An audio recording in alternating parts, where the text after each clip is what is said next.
Hi, this is John O'Brien with California Creedence at californiacreedence.com. I wanted to go over a few things that our band has learned over the last 10 years that we've been around. Speaking of imposing on an event, once you're playing at a gig, you want to be careful not to talk too much between songs. If your customers and the guests and your client, if they're fixed on wanting to visit with each other, then when you're talking between songs, telling jokes or anything like that, it's like you sticking your face in between their conversation, interrupting them and expecting them to pay attention to you. This can be super annoying, and customers typically don't want bands like that to come back. In addition to too many jokes or comments between songs, if you are playing too loud, believe it or not, musicians, we really like the music loud. And what you'll notice, what will happen is you can tell if your music is too loud. If you see your customers that are sitting and trying to have a conversation with each other, and you see them having to yell at each other or having to lean into each other to talk, your band just might be too loud because they may be there to also have a conversation, and they may not be interested in listening to your band only. They're just wanting to have a festive vibe, and they want to visit with each other. So these bands that insist on being loud are much like the guys that tell jokes and things between songs and are trying to put on a show. They're literally sticking their face in between the conversation amongst the guests and insisting on attention, which can be perceived as, this is rude. Why do these people keep wanting my attention? We are here to have a good time and visit with each other. Now that is different if you are a band that was hired to do a concert and you're doing like a concert in the park or something where the focus is you. By all means, talk between songs here and there because you do want to connect with your audience. But the main thing is, if you are going to take time between songs, you have to be careful about how much time you fiddle around between songs.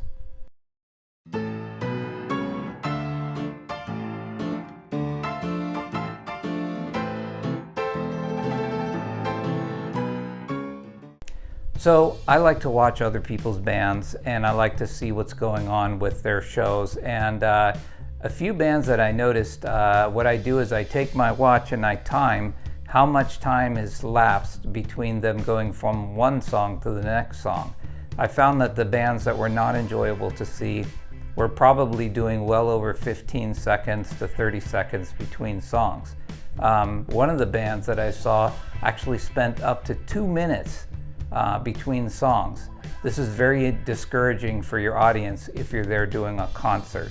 If you're doing background music or entertainment, it's also just as bad because the music should be something that is fairly constant. Our band has a policy of not much more than 5 seconds between songs, and that is just so that we can keep the event flow going smoothly. So another note about volume. So if you're doing sound from the stage like I do, there's another thing that can happen. You can tell if you're running too loud, and that is if you start noticing a draw, like a hole in front of the audience at the venue, or if there are a bunch of tables, you'll notice that the front tables are empty and everybody else is out at a distance. That means that you're running the system too loud. What is loud enough for you is way too loud for audiences typically. So you have to be super careful. We get more callbacks to return to a venue because we kept the volume low. It's really bizarre, but it is mostly a marketable thing to actually say, we're going to give you enough energy for a dance floor if people want to dance, but we are most definitely sensitive to your guests being able to visit with each other while we're playing the music. So there are different types of events. Some events are designed for people to sit and visit with one another, and your band is going to be not really paid attention to. In fact, you might even do songs and they don't even clap. But that doesn't necessarily mean they don't enjoy you. That just means that The type of situation that you are playing for at that moment is for people to visit with one another. They are not coming there to see you, they're coming there to see each other. You happen to bring a festive spirit by playing the music. Then there is kind of a combination where people are there to talk to each other, and some people want to get up and dance, and that might be a lightly filled dance floor. But you have to be really careful not to be trying to make a show out of the event, because there are people there that are wanting to visit with each other, and they're really not wanting to focus on you. The people that are dancing may want to focus on you, and you can definitely focus on them and interact with them. But again, stick to the rule of not too much time between songs. Now, another kind of event is one where people are expecting your band to make a festive spirit and get people up to dance. This is a very important thing to know prior to you doing the music.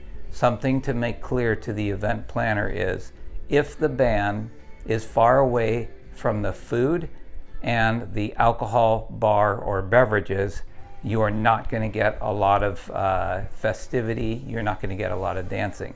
One of the things you want to tell whoever is hiring you is be sure to place the band among the food or among the beverages that are being served, because that is where people will settle in to visiting with one another or getting ready to dance. That will bring a festive spirit.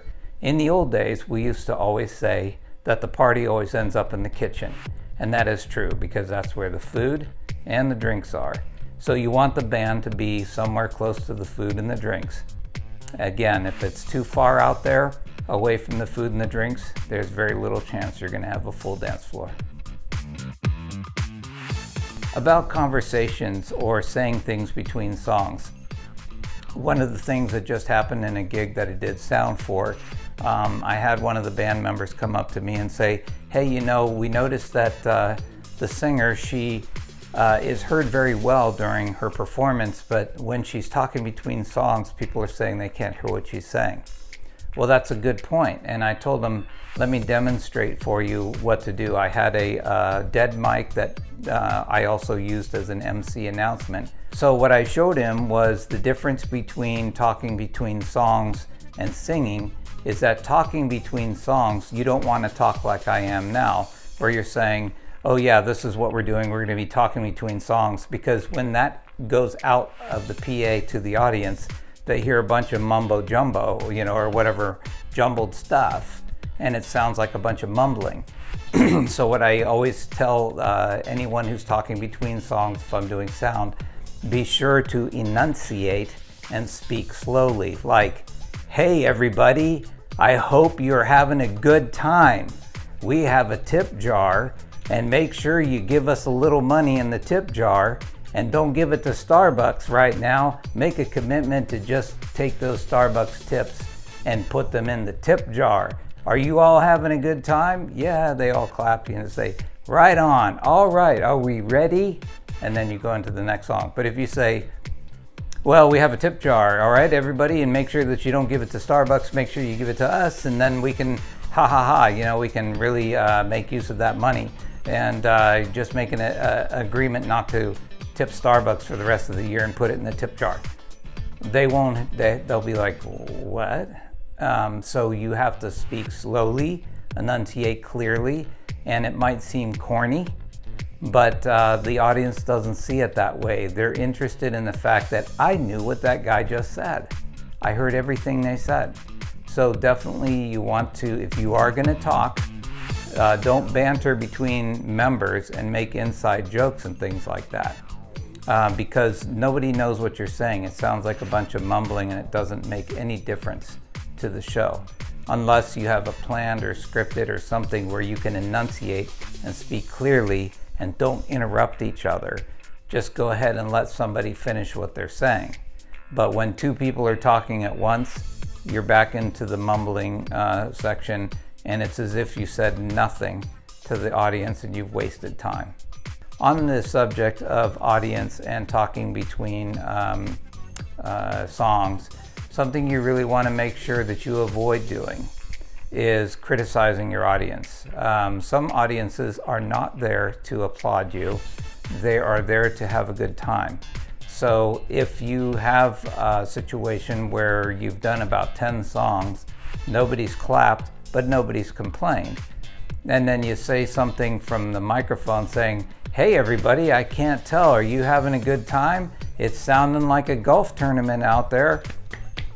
Come on people, why don't you get excited and get out here on the dance floor?" You don't want to do that. One of the things you can do is you can take it into a zone of being fun and just simply between the songs thank whoever had you out there, and then let people know that, by the way, feel free to dance. Our last set is coming up. This is going to be the last chance for you guys to come on out and dance. So if you are looking to dance, then this is your last chance. Other than that, we've been having a great time tonight. And then that way you can make sure that you're not criticizing your audience. No matter how frustrated you may feel, never criticize your audience. These are just based on experience, and I would encourage you to obviously take these as suggestions. These are just some things that we've learned as a band, and I really think that being in a cover band is a wonderful service that we give to the community, and it's something that should be enjoyed and celebrated by everybody because music is a universal language.